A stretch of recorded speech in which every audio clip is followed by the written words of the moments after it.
Here we're going to graph what are called rose petal graphs, which look really nice. And we're going to do it without a calculator so that we can sort of see how polar graphs are actually plotted point by point. So it kind of solidifies our understanding of polar functions in general and polar coordinates. So the first thing we're going to do, and then we're going to make some observations over here, we'll leave the space blank. But what I first want to do is remind you how to graph something like this, r equals 5 sine 3 theta, in rectangular form. And so in rectangular form, you're probably used to it looking like this. Y equals 5 sine of 3x.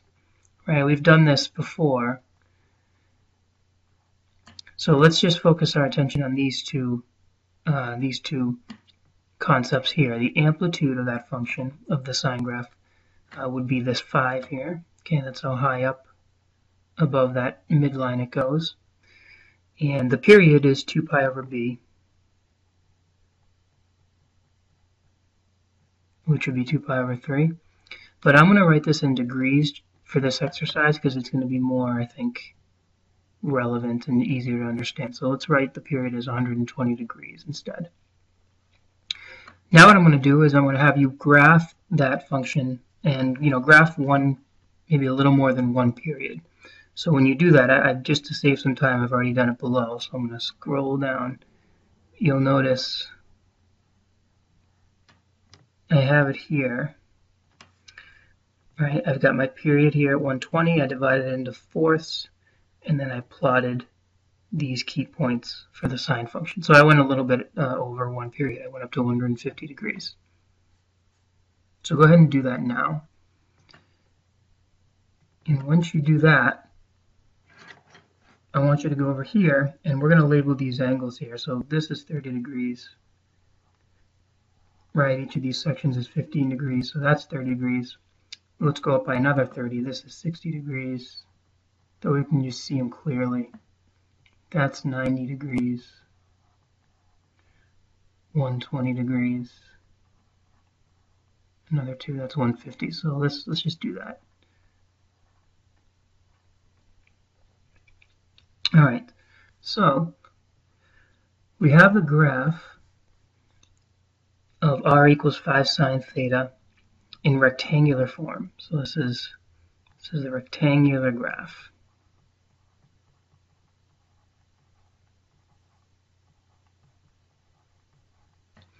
And the x-axis is our angle, right? So that's theta.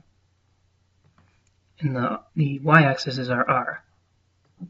So how would I graph this function in polar form? Well, remember, in polar, so this is our polar graph here we're about to do. Remember in polar form that the rules of the game are different in terms of how you plot points.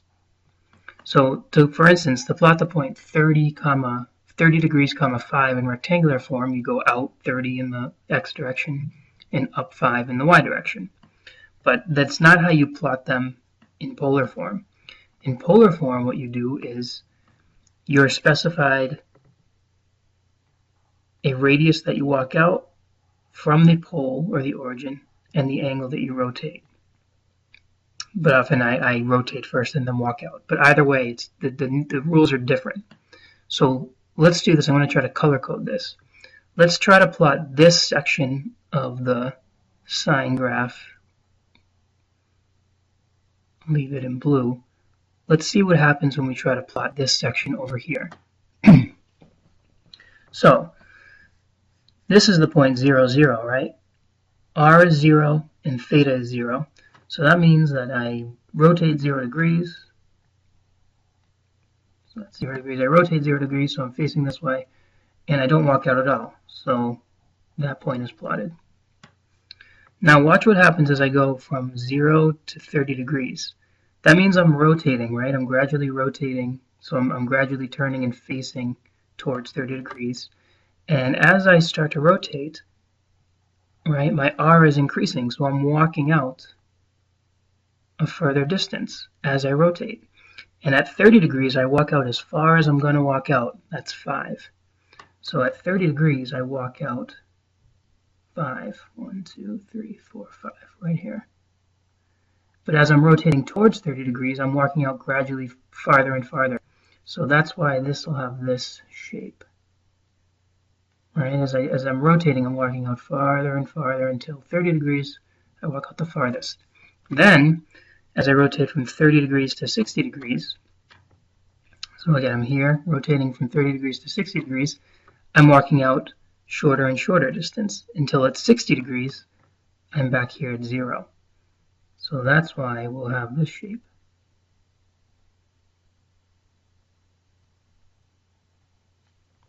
So as I rotated from 30 to 60 degrees, I walked out a shorter and shorter distance. All right, so there's one petal of our rose petal graph.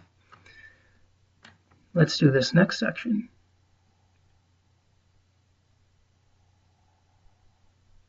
So this time, here I am at 60, I'm at the origin, right? I'm facing 60 degrees, but I don't walk out. Now, in this section here, my R values are negative, so that means I'm going to be taking steps backwards. So as I rotate from 60 degrees to 90 degrees, I'm making all my steps backwards. So like if I'm facing this way, I'm actually going to be plotting over here because I'm taking steps backwards. And the farthest, or the biggest back step I take is at 90 degrees, where I walk back 5. So when I'm facing 90 degrees, I take 5 steps back to be here. And as I rotate from 60 to 90, I'm gradually walking out, or taking bigger steps backwards. So I get that. And then as I rotate from 90 to 120 degrees, again, I'm still taking steps backwards, but they're all steps that are smaller than 5.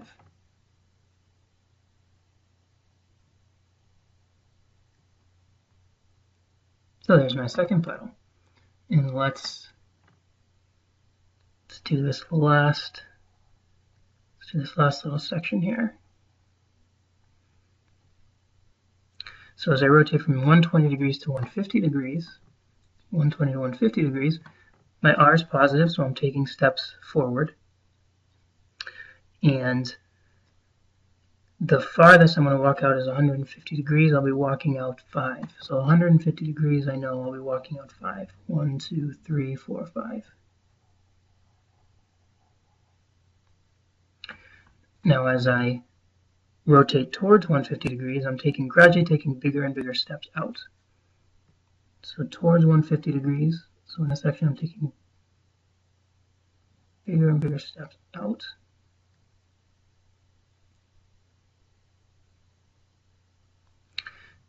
All right, so it looks like we almost have our last petal there. I think I just need one more. I need one more angle here, about 180 degrees, right about here.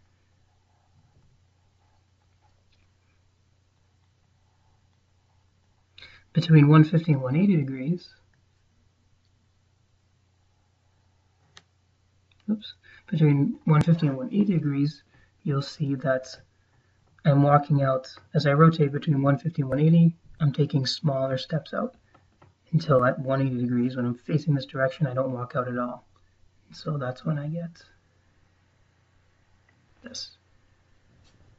And so that is how rose petal graphs are actually drawn, or actually plotted. And so here I'll put it out I'll put in the calculator now, up on the screen. I'm in polar mode. I'm in radian mode because I'm graphing a sine graph. And if you go to your window, I want to make my theta min 0, and I think we need our theta max to be 180 degrees or pi radians in order to get a full picture. And then I'm going to make my x scale min and max. Well, since the farthest I walk out is 5, I'm just going to make it -6 to 6 for x min and x max. And then I want to hit graph. And what you'll see is the way that this 3-rose petal is traced is exactly the way we traced it when we plotted it here. So that's pretty cool. A couple of observations I want to make, just to make it clear. These here, right, the peaks on your sine graph, those correspond to petals in the polar graph, right? So this has 3 peaks. That means we're going to be seeing 3 petals over here. All right. Notice if we kept going, by the way, since this is fully done, If we kept going, what would happen is it would just retrace this picture here again. So that's why we kind of don't need to keep going anymore. I mean, to make that clear, if you go over to 210 degrees, right, if you go from 210 degrees, that would bring you down here again. From 180 to 210 degrees, you're going to be taking steps backwards, right? Small steps backwards until 210 when you're taking a full 5 steps backwards. But that's just going to retrace this arm right here. Okay, so I leave it to you to sort of to muddle that over. So that's one observation, that those are the petals. The second observation is that the petals are evenly spaced. So petals are evenly spaced.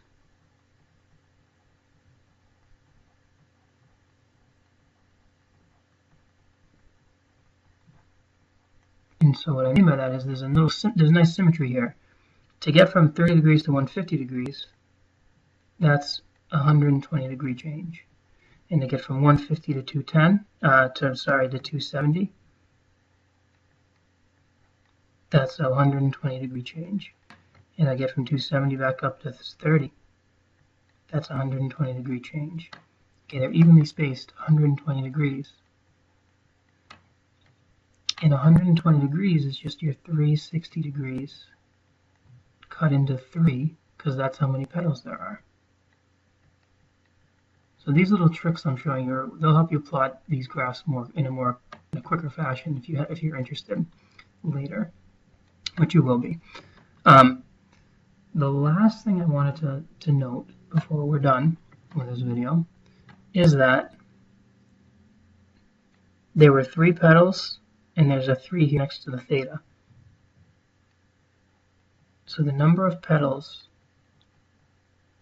that information is often given right in the formula. Okay?